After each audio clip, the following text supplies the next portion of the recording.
ठीक है बेटे, welcome to maths Guru. Class start करने चलता हूँ मैं। सीक्वेंस एंड सीरीज के बारे में बता रहा हूँ कि देखो 10th क्लास में ऑलरेडी तुम लोग पढ़े हो, उसी के कंटिन्यूएशन में बेटे पिछली क्लास में डिस्कस किया था। तो थोड़ा सा इसको और बेसिक बताता हूँ मैं, ताकि क्वेश्चंस करने में आसान रहेगा। तो जैसे बेटे डिस्कस किया था हमने पिछली क्लास में, डिस्कस किया था इसमें टॉपिक कितना है, एपी, जीपी और एचपी, ये तीनों पढ़ना है बेटे, ध्यान से। ये तीनों टॉपिक मिलाकर सीक्वेंस एंड सीरीज बनता है। एपी का मतलब क्या होता है, देखो अरिथमेटिक प्रोग्रेशन होता है। जीपी का मतलब क्या होता है, ज्योमेट्रिक प्रोग्रेशन। और एचपी का मतलब होता है हार्मोनिक प्रोग्रेशन होता है। ये एक दूसरे का रेसिप्रोकल होता है बेटे। अगर आप देख रहे हो ना कि 2, 4, 6, 8, 10 डॉट डॉट, अगर एपी दे रखा है, देयरफॉर हम बोल सकते हैं 1/2, 1/4, 1/6, 1/8 डॉट डॉट, इसको हम एचपी बोलते हैं बेटे। देखो ये तो एपी और एचपी क्या होता है, आपस में रेसिप्रोकल होता है, इसलिए एचपी के कोई खास रोल नहीं है। और ये हमारे कोर्स में भी नहीं है, 11th क्लास के नहीं पढ़ना है एनसीईआरटी में, बट नॉलेज के लिए मैं सिखाऊंगा आप लोगों को। और जीपी अपने आप में एक इंडिविजुअल टॉपिक होता है जो कि सीखना है, उसके बारे में डिटेल पढ़ना भी है। तो आज बेटे मैं सीधे जीपी के बारे में बताता हूँ, क्योंकि एपी ऑलरेडी आता है तुम लोग को, कि एपी भी बताता हूँ एक बार दोबारा। तो जैसे कि हमने डिस्कस किया था बेटे, देखो कि एपी के अंदर जनरल सीरीज क्या होता है, ए प्लस डी, ए प्लस 2d, ए प्लस 3d डॉट डॉट, ये जनरल सीरीज होता है हमारा एपी का। जैसे कि सबको क्लियर है कि एपी का जनरल सीरीज होता है हमारा, देखो ए प्लस डी, ए प्लस 2d, ए प्लस 3d डॉट डॉट चलता है ये।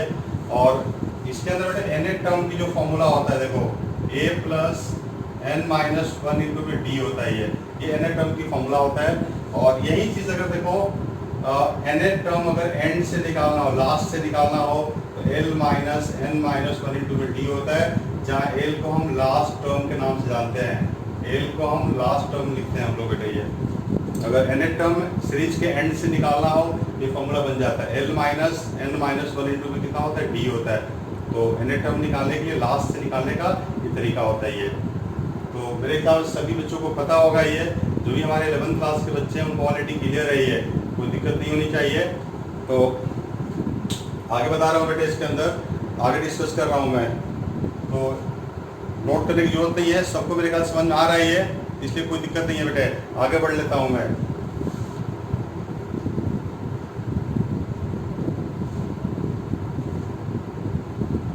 बेटे किसी को कोई डाउट है तो चैट बॉक्स में लिख सकते हो, कोई दिक्कत हो तो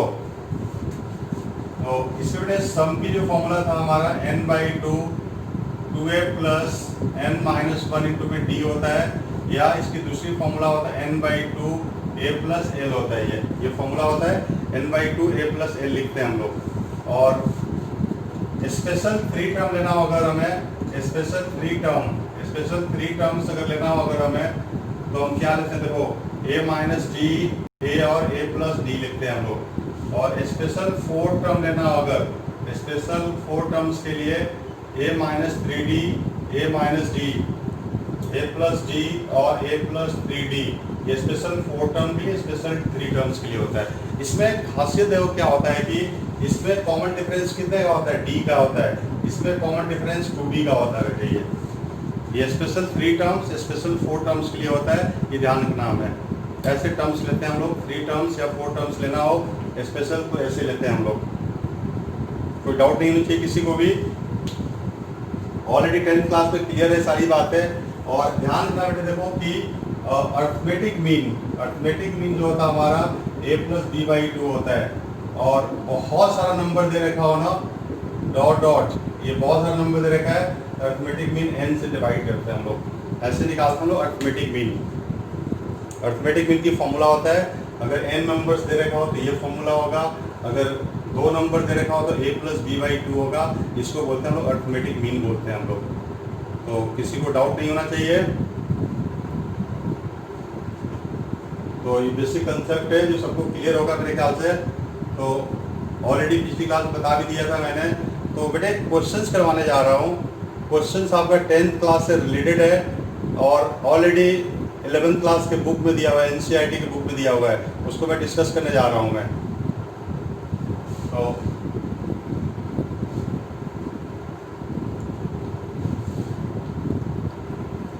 जैसे कि बेटे पता है आप लोगों की 10th क्लास में डिस्कस किया है आप लोगों की एसएन का मतलब क्या होता है। देखो a1 plus a2 dot dot an sum of n terms होता है।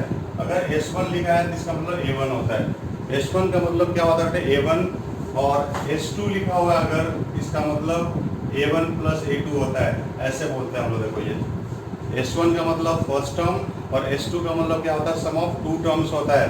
अगर s3 लिखा हुआ है s3, इसका मतलब a1 plus a2 plus a3 three terms को रिप्रेजेंट करेगा। इस पर बेटे क्वेश्चन में डिस्कस करने जा रहा हूँ जो काफी इंपॉर्टेंट है। क्वेश्चन दे रखा हमें कि एसएन दे रखा हमें 3n स्क्वायर प्लस 5n लिखा हुआ है, 3n स्क्वायर प्लस 5n। और mth टर्म दे रखा बेटे आप लोग को, mth टर्म की वैल्यू दे रखा 164। तो फाइंड करना हमें कि m की वैल्यू कितना होगा, m की वैल्यू कितना होगा ये बताना हमें। m की वैल्यू बताना कैसे निकालेंगे, तो बेटे आप लोग ट्राई कर सकते हो क्वेश्चन। तो क्वेश्चन को कैसे करेंगे यहाँ पर, जैसे कि हमने डिस्कस किया था कि S1 का मतलब फर्स्ट टर्म होता है, S2 का मतलब सम ऑफ टू टर्म होता है। यहाँ सबसे पहले क्वेश्चन के अंदर n को हम 1 पुट करेंगे। देखो यहाँ पर n को हम सबसे पहले 1 पुट करेंगे। यहाँ पर क्वेश्चन में देखिए n को 1 डाला आपने, देयरफॉर S1 की वैल्यू कितना आएगा, 3 इंटू 1 का स्क्वायर प्लस 5 इंटू 1, तो कितना आएगा 8 आएगा। और n को 2 डाल दो, ये a1 की वैल्यू निकल गया। n को 2 डाल दिया तो s2 की वैल्यू कितना आएगा, देखो 3 इंटू 2 का स्क्वायर और 5 इंटू 2 आएगा। तो ये कितना आएगा 12 प्लस 10, ये 22 आ गया। This is a1 plus a2 हो गया। ये यहाँ से a1 की वैल्यू पुट कर दिया हमने, तो a2 की वैल्यू निकलेगा, a2 कितना आ गया यहाँ पर 14 आ गया। a2 की वैल्यू a2 14 आ गया। यहाँ से हम निकालेंगे कॉमन डिफरेंस। कॉमन डिफरेंस की वैल्यू कितना आएगा, a2 माइनस a1, तो 14 माइनस में 8, कॉमन डिफरेंस 6 आ गया यहाँ पर। देयरफॉर यहाँ क्वेश्चन दे रखा है mth टर्म इक्वल टू 164 दे रखा है। यहीं को कंटिन्यू करता हूँ मैं कि a plus m minus 1 into में d 164 है, तो दिस इज a1। a1 की वैल्यू दे रखा हमें कितना 8 प्लस m माइनस 1 इंटू में d की वैल्यू कितना है 6 है। तो यहाँ से सॉल्व करने के बाद m की वैल्यू कितना आएगा 27, ये आंसर निकल जाएगा। तो काफी इंटरेस्टिंग क्वेश्चन है। 9.2 एक्सरसाइज में दे रखा है बेटे, 9.2 का क्वेश्चन है, आप लोग देख सकते हो बुक के अंदर, जो कि काफी अच्छा क्वेश्चन है, ध्यान रखना ही है। तो एक अगला एग्जाम्पल मैं देने जा रहा हूँ। अगला एग्जाम्पल ध्यान देना बेटे आप लोग कि अगला एग्जाम्पल भी आपका एनसीईआरटी का एग्जाम्पल है कि फाइंड करना। देखो find sum of 2 digit number का सम निकालना बेटे आप लोग को। Sum of 2 digit number divisible by 4 and left remainder is equal to 1। जैसे बेटे क्वेश्चन दे रखा है कि सम ऑफ रेशियो ऑफ 2AP लिखा हुआ है, ये रेशियो दे रखा हुआ है। तो हमने यहाँ क्वेश्चन स्टार्ट कर रहे हैं। देखो एक ले लिया हमने S1 SN ले लिया हमने, और एक ले लिया SN डैश ले लिया। तो ये दे रखा हमें 7n प्लस 1, और दूसरा दे रखा हमें 4n प्लस 27 दे रखा है। ये चीज दे रखा हमें यहाँ फाइंड क्या करना है, बेसिकली देखो फाइंड करना है 15 टर्म के रेशियो निकालना है। A1 प्लस 41d1 अपॉन में A2 प्लस 41d2 की वैल्यू निकालना है। ध्यान देना इसको कैसे करेंगे। यहाँ फॉर्मूला पुट कर दिया, देखिए यहाँ पर फॉर्मूला डालेंगे n/2 कि s डैश है ये 2a1 plus n minus 1 into में d1, और यहाँ पर आएगा n/2 2a2 plus n minus 1 d2 equal to 7n plus 1 और 4n प्लस 27। n/2 कैंसिल कर दिया, और यहाँ बेटे देखो आ गया 2a1 माइनस में n माइनस 1 d1, और ये आ गया 2a2 n minus 1 d2 equal to 7n plus 1 और 4n प्लस 27 आ गया। अब देखो यहाँ पर ट्रिक क्या होता है, ट्रिक ध्यान देना बेटे। आपको फाइंड क्या करना है, यहाँ पर 15 टर्म के रेशियो निकालना है। आपको निकालना है 15 टर्म के रेशियो।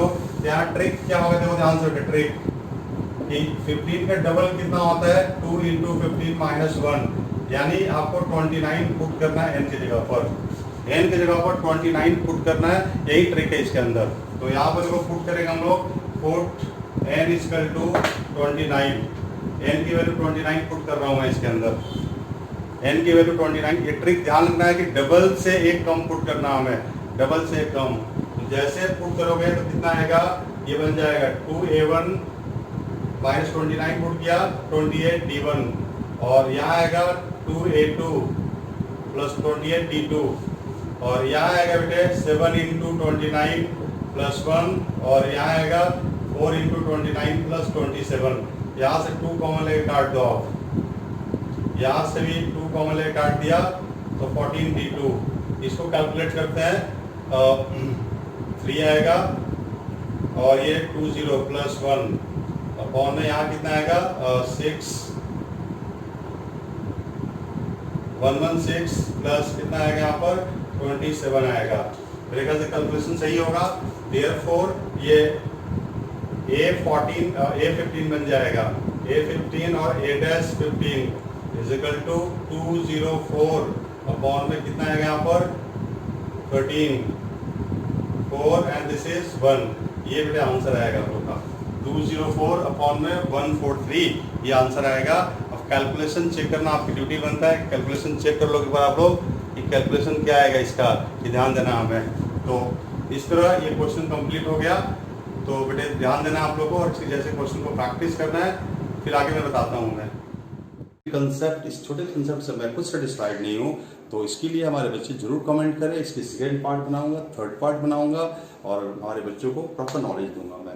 तो मेरे प्यारे बच्चों, आप चाहे तो मैथ्स की तरफ से फिर से बोलना चाहूँगा कि आप ऑनलाइन क्लास ज्वाइन कर सकते हो, और आप पूरे साल बड़े आराम से मैथमेटिक्स सीख सकते हो।